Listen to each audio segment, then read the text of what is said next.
আসসালামু আলাইকুম। আশা করি সকলে ভালো আছেন। তো আমি মতে অনেক ভালো আছি। তো আজকে খুবই একটা গুরুত্বপূর্ণ টপিক নিয়ে আপনাদের সামনে কথা বলবো। তো সবাই ভিডিওটা না টেনে দেখবেন।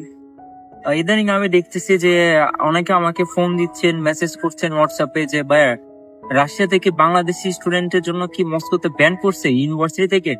সো এই বিষয়ে আলোচনা করবো। আমার চ্যানেলের আর নতুন ভিডিওগুলো দেখতেছেন সবাই সাবস্ক্রাইব করে পাশে থাকবেন। আসলে অফিসিয়াল ভাবে ওইরকম বলে নোটিশ পাওয়া যায় নাই যে মস্কোতে বাংলাদেশি স্টুডেন্টের জন্য ব্যান করছে, বাট কিছু কিছু ইউনিভার্সিটিতে আপনার ওরা জানিয়ে দিয়েছে যে বাংলাদেশি স্টুডেন্ট নিবে না। আর আর নিবে না বলতে কি বোঝাচ্ছে, অর্থাৎ হচ্ছে আপনার ওরা অ্যাপ্লিকেশন আর নিবে না। যারা অ্যাপ্লিকেশন করছেন হয়তোবা তাদের ভিতরে কিছু ইনভাইটেশন দিতে পারে বা নাও দিতে পারে। তো এই রকম ভাবে মানে কোনো ইনফরমেশন জানা যায়নি। আর অফিসিয়াল ভাবে ওই রকম কোনো নোটিশ ওরা দেয় নাই।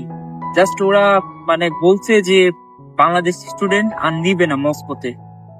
আর যারা যারা অ্যাপ্লাই করছেন তারা হচ্ছে মন খারাপ করার দরকার নাই। ইনশাল্লাহ আপনাদের যদি ইনভাইটেশন আসে তাহলে আসবো, আর যদি না আসে তাহলে কিছু করার নাই, হয়তো বা টাকা রিফান্ড পেতে পারেন আপনারা ইউনিভার্সিটি থেকে। আর ইদানিং মানে খুবই হার্ড হয়ে যাচ্ছে রাশিয়ান এডুকেশন সিস্টেম। আর যারা অ্যাপ্লাই করতে চান তারা অবশ্যই মস্কোর বাইরে যেসব সিটি আছে সেগুলোতে মনে করেন আপনারা অ্যাপ্লাই করতে পারবেন। কারণ মস্কোতে আপনার ইমিগ্রেশন অনেক হার্ড হয়ে যাচ্ছে। দেখা গেল যে আপনি বাংলাদেশ থেকে আসছেন, আপনার এয়ারপোর্টে ইমিগ্রেশন অনেক আপনাকে কোশ্চেন করতে পারে, বা আপনার ভিতরে যদি কখনো মনে করেন যে একটু 2 নম্বর গিয়ে দেখে তাহলে আপনাকে অবশ্যই সাথে সাথে ডিপোর্ট করে পাঠাই দেবে। আর মস্কো হচ্ছে আপনার সব ইউনিভার্সিটি থেকে ব্যান করে নেই, কিছু কিছু ইউনিভার্সিটিতে অফিসিয়াল ভাবে ব্যান করছে, বাংলাদেশি স্টুডেন্ট আর নিবে না। আর ওই রকম ভাবে এখনো নোটিশও পাওয়া যায়নি যে তারা আদৌ কি বাংলাদেশি স্টুডেন্ট নিবে পরবর্তীতে, এরকম কোনো তথ্যও পাওয়া যায়নি। বাট মানে অনেকের কাছ থেকে আমরা শুনছি যে হচ্ছে হয়তো বা মস্কোতে নেক্সট ইয়ার থেকে নাও নিতেও পারে স্টুডেন্ট, বা এই বছরেও ব্যান করে দিতে পারে। আর যারা অ্যাপ্লাই করছেন তারা হয়তো কিছু সংখ্যক ইনভাইটেশন আপনার ওরা দিতে পারে, আর বাকিগুলা নাও দিতে পারে।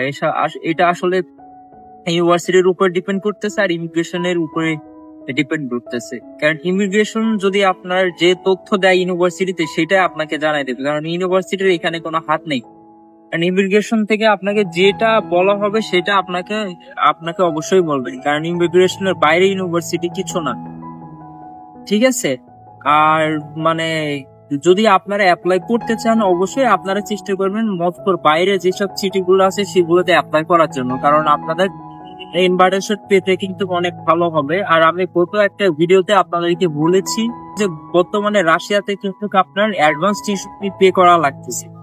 আপনি যদি অ্যাডভান্স টিউশন ফি পে করেন তাহলে আপনার ইনভাইটেশন আসার চান্সটাও কিন্তু বেড়ে যায়। ঠিক আছে। আগে যখন আমরা অ্যাপ্লাই করেছিলাম তখন কিন্তু আমাদের অ্যাডভান্স টিউশন ফি দেওয়া লাগতো না রাশিয়াতে, বাট ইদানিং আপনার রাশিয়াতে মানে যে কোনো ইউনিভার্সিটিতে যদি অ্যাপ্লাই করেন সেক্ষেত্রে আপনার টিউশন ফি দেওয়া লাগতেছে। সব ইউনিভার্সিটি না, কিছু কিছু ইউনিভার্সিটিতে। বাট খুব সম্ভবত হয়তো বা নেক্সট ইয়ার বা তার পরের বছরও থেকে আপনার প্রত্যেকটা ইউনিভার্সিটি থেকে আপনার অ্যাডভান্স টিউশন ফি সিস্টেমটা চালু হতে পারে। তো এই ছিল আজকে ভিডিওটা। আশা করি আমার কথাগুলো বুঝতে পেরেছেন। আর চ্যানেলে যারা নতুন ভিডিওগুলো দেখতেছেন সবাই সাবস্ক্রাইব করে পাশে থাকবেন।